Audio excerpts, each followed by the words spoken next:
Hello दोस्तों, welcome to my YouTube channel में आप सभी का हार्दिक स्वागत है।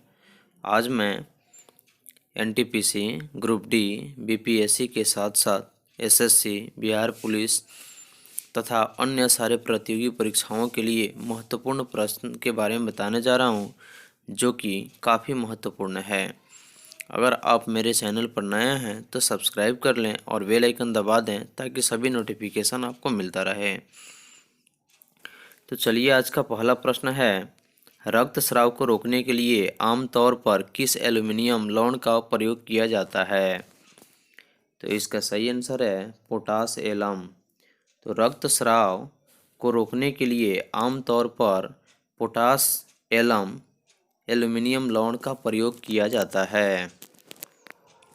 अगला प्रश्न है, जब कोई एकल जीन से एक से अधिक लक्षण की अभिव्यक्ति नियंत्रित करता है तो इसके किस प्रकार कहा जा सकता है?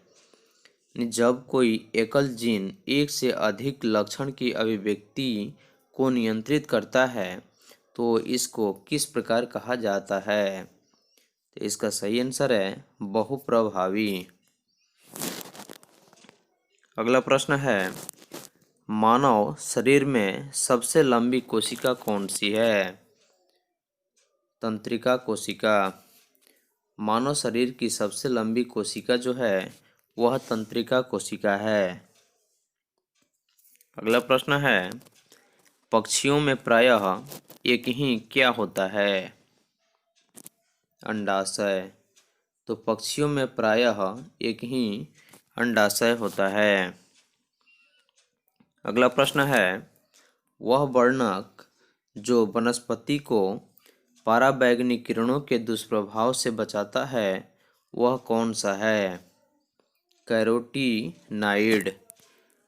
तो कैरोटीनाइड एक ऐसा वर्णक है जो वनस्पति को पराबैंगनी किरणों के दुष्प्रभाव से बचाता है।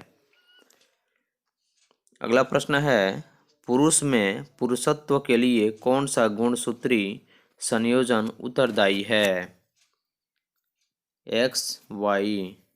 तो पुरुष में पुरुषत्व के गुण के लिए एक्स वाई गुणसूत्री संयोजन उत्तरदायी है, जबकि महिलाओं में एक्स एक्स ही गुणसूत्री संयोजन उत्तरदायी है। अगला प्रश्न है, वे क्रमादेश जो किसी चक्रिका को संक्रमण से बचाते हैं उन्हें क्या कहते हैं? प्रतिकारक। तो प्रतिकारक एक ऐसी चक्रिका है जो किसी चक्रिका को संक्रमण से बचाता है। अगला प्रश्न है, निद्रा रोग किसके द्वारा होता है? ट्राइपैनोसोमा। तो निद्रा रोग ट्राइपैनोसोमा के द्वारा होता है। अगला प्रश्न है, मलेरिया कौन पैदा करता है? प्रोटोजोआ। तो मलेरिया जो है वह प्रोटोजोआ पैदा करता है, यानी कि जन्म देता है। अगला प्रश्न है, अमीबी पेचिस किसके द्वारा होती है? तो इसका सही उत्तर है एंट अमीबा हिस्टोलिटिका द्वारा। तो एंट अमीबा हिस्टोलिटिका द्वारा अमीबी पेचिस पैदा होती है। अगला प्रश्न है, शैवाल विज्ञान किसका अध्ययन है? शैवाल का। अगला प्रश्न है, मधुमक्खी के पुंबधोप ड्रोन कैसे होते हैं? तो इसका सही उत्तर है जननक्षम नर। अगला प्रश्न है, फ्लोएम में सहचर कोशिकाएं किस में पाई जाती है? तो इसका सही उत्तर है आवृतबीजी। तो फ्लोएम में सहचर कोशिकाएं आवृतबीजी पाई जाती है। अगला प्रश्न है, पौधों में पत्तों के पृष्ठ पर लगाए जाने वाले लघु छिद्रों को क्या कहते हैं? रंध्र। तो पौधों में पत्तों के पृष्ठ पर लगाए जाने वाले लघु छिद्र को रंध्र कहते हैं। अगला प्रश्न है, बीज प्रस्तुति किससे नियंत्रित होती है? इसका सही उत्तर है एब्सिसिक अम्ल। इसका सही उत्तर है एब्सिसिक अम्ल। अगला प्रश्न है, औद्योगिक क्षेत्र में लेड के लिए परिवेशी वायु गुणवत्ता मानक का 224 घंटे का औसत क्या होता है? इसका सही उत्तर है 1.5 μg पर मीटर क्यूब। अगला प्रश्न है, सामान्यतः प्रयोग किए जाने वाला मसाला लौंग किससे प्राप्त होता है? इसका सही उत्तर है पुष्पकली से। तो सामान्यतः प्रयोग में लाने वाला मसाला लौंग जो होता है वह पुष्पकली से प्राप्त किया जाता है। अगला प्रश्न है, भूमि का जल मूल रोमों तक किस दबाव से पहुंचता है? इसका सही उत्तर है परासरण दबाव। तो भूमि का मूल रोम जो होता है वह परासरण की क्रिया के दबाव से पहुंचता है। अगला प्रश्न है, एक आलू कंद को आधे भाग में काटा गया है, तो इसमें से एक कटे भाग के पृष्ठ में आयोडीन विलयन की कुछ बूंदें गिराई गई है, तो इसमें किस रंग का परिवर्तन देखा जाता है? इसका सही उत्तर है भूरे से नीलाभ या काला। तो एक आलू कंद को आधे भाग में काटा गया है, तो इसमें एक कटे भाग के पृष्ठ में आयोडीन विलयन की कुछ बूंदें गिराई गई है, तो इसके जो रंग होगा वह भूरे से नीलाभ काला हो जाता है। अगला प्रश्न है, गीफन यानी कि निम्न स्तरीय तथा घटिया माल का विचार करते समय हमें क्या ज्ञात होना चाहिए? इसका सही उत्तर है गीफन माल यानी कि निम्न स्तरीय जो वस्तु है उसकी घटिया स्थिति जो है उसको अवश्य होगा। अगला प्रश्न है, जब आय बढ़ती है तब खपत भी किस अनुपात में बढ़ जाती है? इसका सही उत्तर है कम अनुपात में। अगला प्रश्न है, पूंजीवादी अर्थव्यवस्था में कीमत निर्धारित किसके द्वारा होती है?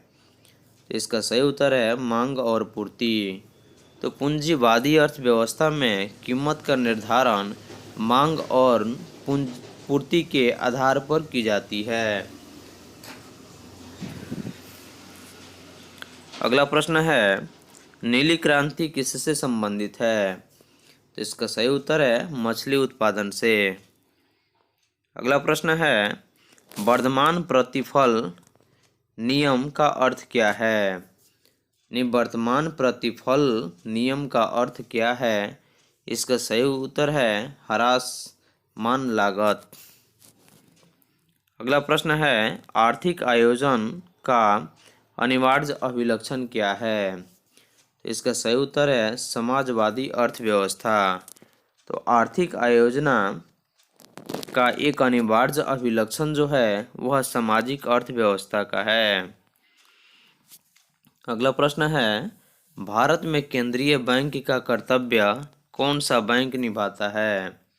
इसका सही उत्तर है भारतीय रिजर्व बैंक।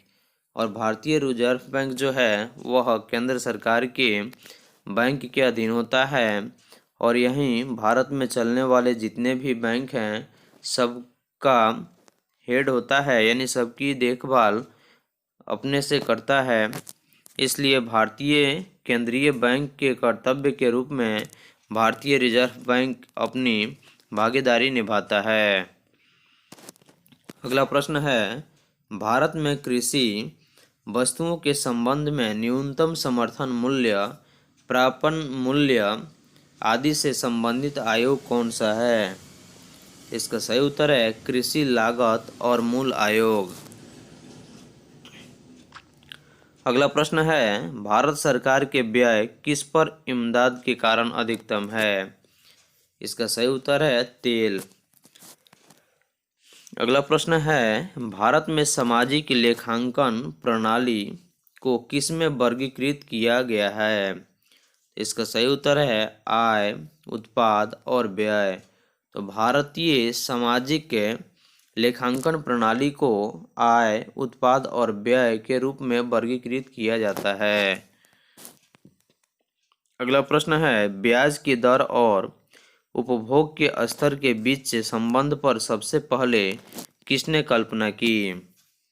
तो ब्याज के दर और उपभोग के स्तर के बीच के संबंध पर सबसे पहले किसने कल्पना की। तो इसका सही उत्तर है मिल्टन फ्राइडमैन। तो मिल्टन फ्राइडमैन ने ब्याज की दर और उपभोक्ता के स्तर के बीच संबंध पर सबसे पहले कल्पना की थी। अगला प्रश्न है 2011-12 के बजट में 2011-12 के लिए राजकोषीय घाटा यानी कि सकल घरेलू उत्पाद का कितना प्रतिशत यानी कि प्रक्षेपित किया गया है। इसका सही आंसर है 4.6 पर। अगला प्रश्न है मुद्रापूर्ति को कम करके मुद्रास्फीति को रोकने की प्रक्रिया को क्या कहते हैं।